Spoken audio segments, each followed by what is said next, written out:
So, welcome back. Some things have changed. I've cut my hair, which I'm getting used to that. I had it for 8 years, and so that's going to get that's going to take some getting used to. But I want to talk about PETG because that was my last video, right? I was trying PETG for the first time, and I had purchased 6 spools of Comgrow PETG, and I've been working with it. I've been trying to learn how to use it, and I've come to the realization that PETG is just not for me right now.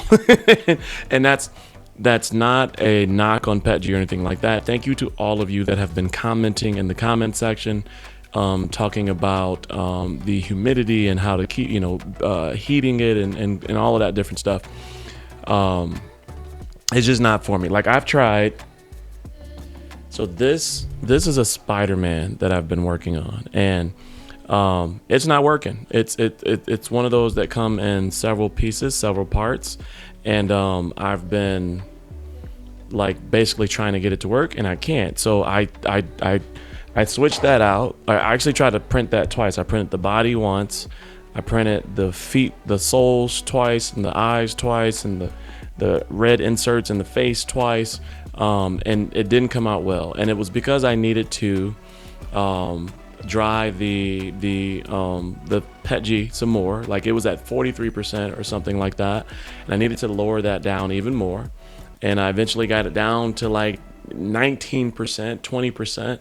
So I tried it again, it just didn't look well. And so I said, okay, I'm just gonna do the one that takes a while. And so I printed out, or I started a print on one that originally was going to be 14 hours. And this is my first long print. Like, I've done some that are like 5, 6, 7.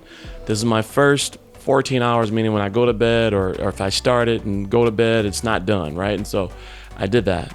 And I switched to quality over filament saver, which changed it to 24 hours. Okay. And I was not ready for a print like this. Like, there's just a lot of things that come with a very long print that your first time users and newbies like myself that are printing out these quick 30, 40 minutes, 2, 3 hours, even 5 hours, it's pretty quick. You're just not used to that. And so this thing had so many errors and so many, I guess not errors, but pauses and different things like that, that it ended up, one day, 2 hours and 24 minutes. So 26 hours this thing has been going. And listen, so many pauses. And so let me take it out, and then we'll pull it over to the desk so we can look at it, and we'll go over it. And there's just some things that I learned from my first time doing a long print from working with PETG over this last month, that I have decided that for now I'm going to use all of this PETG. I'm not going to waste it, but the storage, all of that different stuff, I'm just not ready for that. So PLA is going to be my friend, but we'll talk about that in a second. Let's get this out of the oven real quick.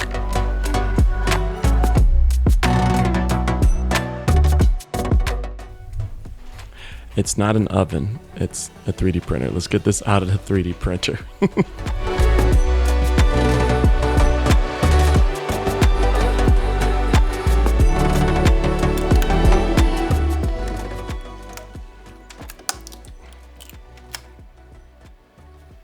What do you think?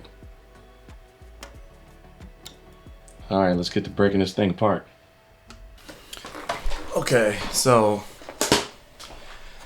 here it is. This is the finished, get my chair for it.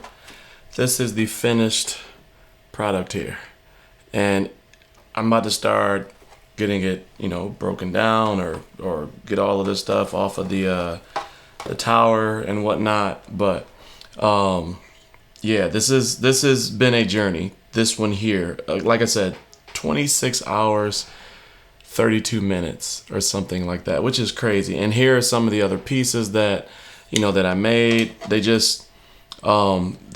detail and the PETG just isn't good. Like, it just doesn't look good. The detail and the PETG just not turning out well. And so, I know that PETG, or at least I've been told that PETG is more durable, and that it does a better job with, being more strong, right? The print being more strong. But look at this too.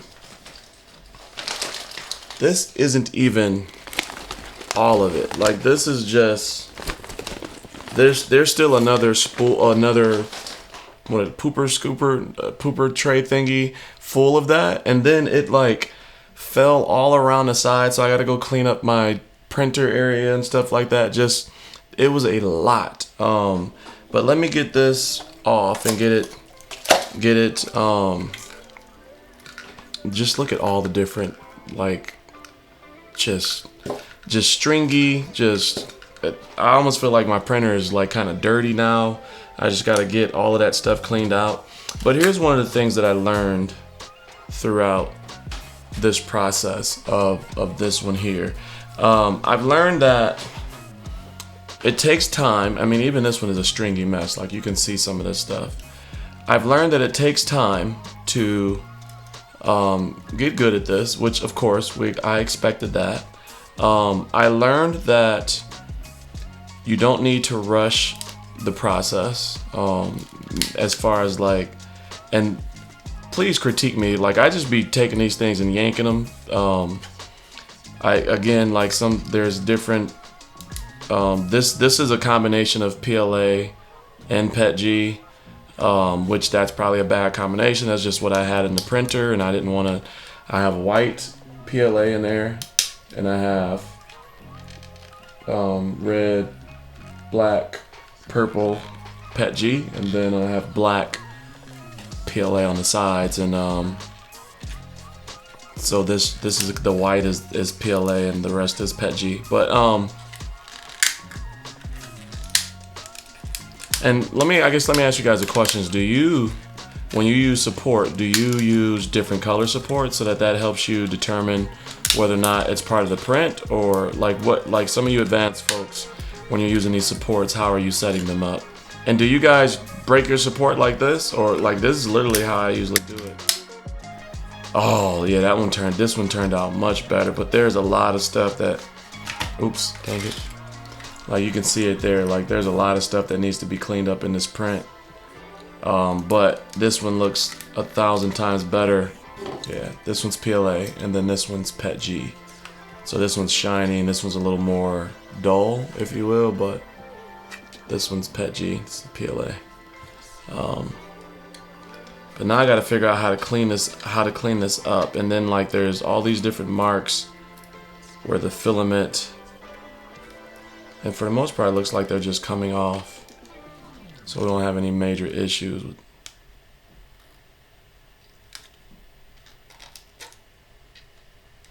But I'm gonna have to learn how to take care of a print.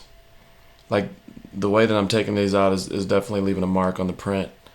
So maybe I should be cutting that out. How to like post print. Like, do I need to be like sanding and different stuff like that? Like the feet right here are a little wonky.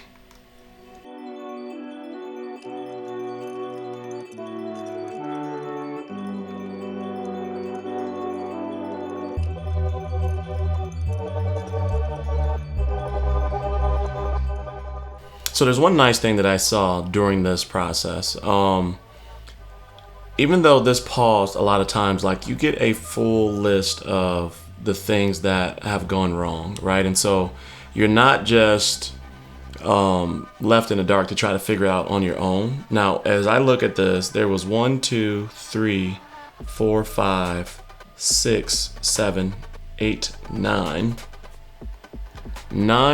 pauses on this particular build. And so over those 26 hours, I had to come to the printer 9 times to deal with an error.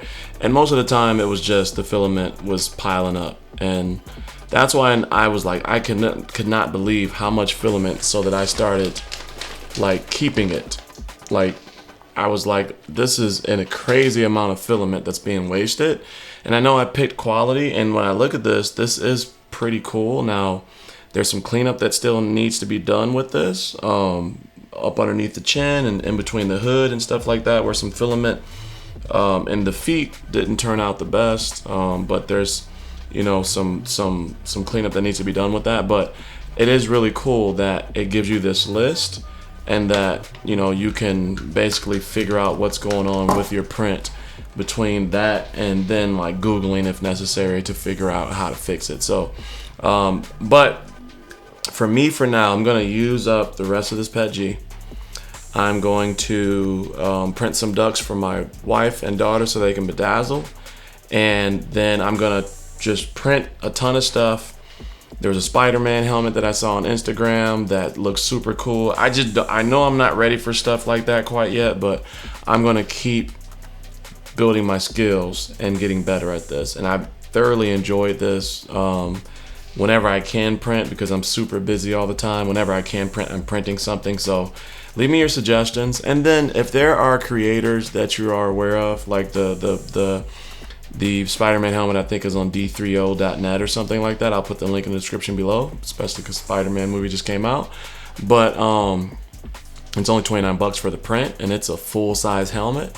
But I'll put the link in the description for that. But if there are other creators that you're aware of, that you look to and things like that, that have some pretty cool stuff to print, and that's not in Maker's World or the Bambu Lab app, and you got to download the files and stuff like that, put them in the comment section below and I'll go check them out. I'm deep diving into this. I'm thoroughly enjoying it and enjoying the time. So let me know your thoughts.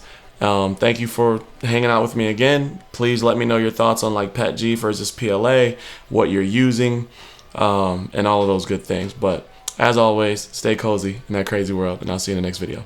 Peace.